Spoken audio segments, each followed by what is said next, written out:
Salam jumpa lagi dalam Renungan Kelana Sabda edisi 3 September 2020. Hari ini kita akan merenungkan dari Sabda Tuhan Injil Lukas pasal 5 ayat 1 sampai 11. Pada suatu kali Yesus berdiri di pantai Danau Genesaret.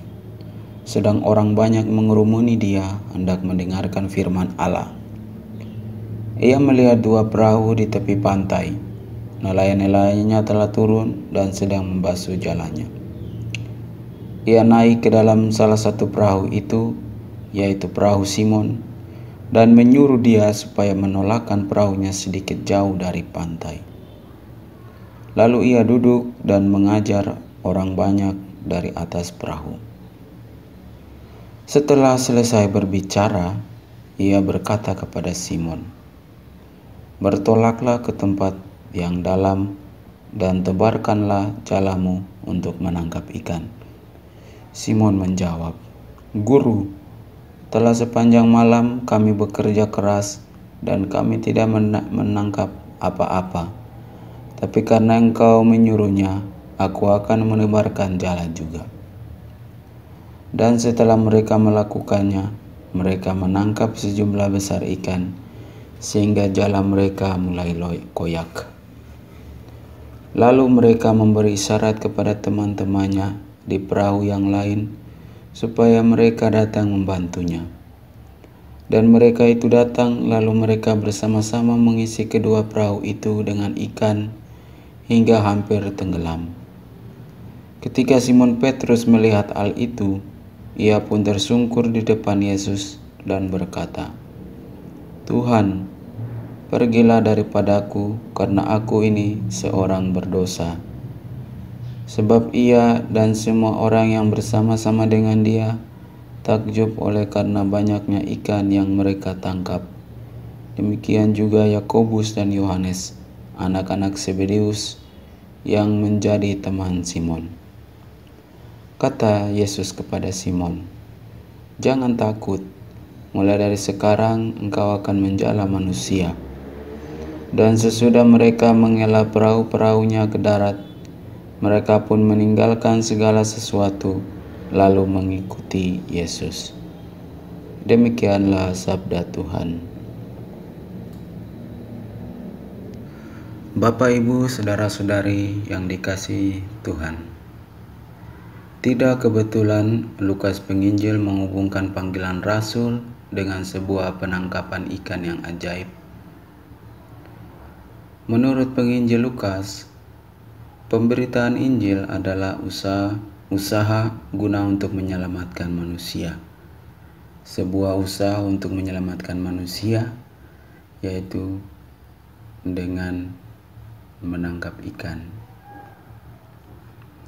Berkat pemberitaan itu, manusia yang sedang tenggelam dalam dosa diselamatkan dari kebinasaan.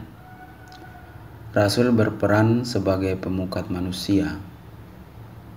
Rasul berperan sebagai penjala manusia. Rasul berperan sebagai pewarta Injil.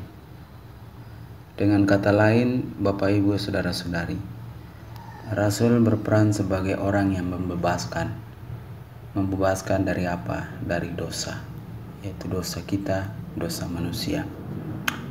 Bapak, Ibu, saudara-saudari yang dikasihi Tuhan, dewasa ini pun keselamatan manusia terancam dari segala sudut. Dari mana saja? Dari dalam diri kita sendiri, usaha-usaha yang tidak memuaskan diri kita, khususnya dosa-dosa yang kita miliki,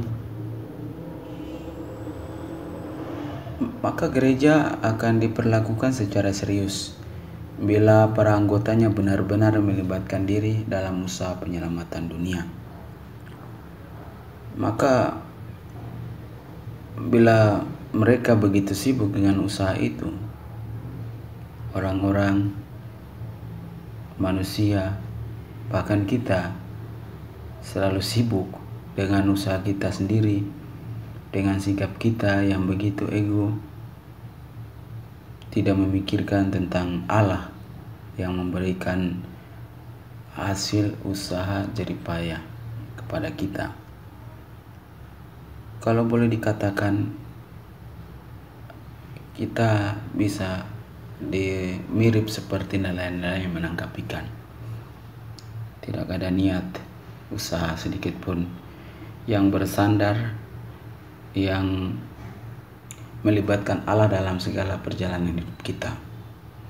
Maka Bapak Ibu Saudara-saudari, usaha yang kita miliki, sikap-sikap kita, hidup kita, diri kita sendiri dalam keluarga, dalam komunitas, semua yang kita miliki adalah terutama dari Tuhan sendiri, dari Allah sendiri. Hari ini kita memperingati Santo Gregorius Agung, Paus dan Penjaga Gereja. Nah, Bapak Ibu Saudara-saudari, sebagai Paus dan Penjaga Gereja, cita-cita yang paling utama dalam dirinya sebagai Paus, Gregorius Agung sebagai Paus, yaitu membebaskan kaum miskin dan lemah, terutama budak-budak dari Inggris. Maka upaya-upaya yang dibuatnya adalah memberikan pewartaan kasih, dan juga tentu dengan cara adalah secara material maupun moral untuk masuk kepada kehidupan manusia itu sendiri, kehidupan orang lain, kehidupan diri sendiri. Nah, tekadnya itu yang perlu ada untuk mencapai cita-cita yang didambakan, dirindukan, yaitu cita-cita surgawi. Dia tetap rendah hati, menyebut dirinya sebagai para abdi Allah. Maka dengan kerendahan hatinya, tetap terus dan terus mewartakan sabda Allah kepada kaum-kaum yang tidak beriman, bahkan kepada orang-orang yang sudah beriman pun juga. Dengan rendah hati itulah pewartaan kasih Allah itu sampai kepada keluarga-keluarga, tempat kerja, komunitas-komunitas. Oleh karena itu Bapak Ibu Saudara-saudari, mari kita belajar dari Santo Gregorius Agung yang kita peringati hari ini, mengambil sikap rendah hatinya untuk melibatkan diri secara rendah hati, terutama mewartakan kasih Allah dalam diri kita sendiri, dalam keluarga kita, tempat kerja kita, dan komunitas kita masing-masing.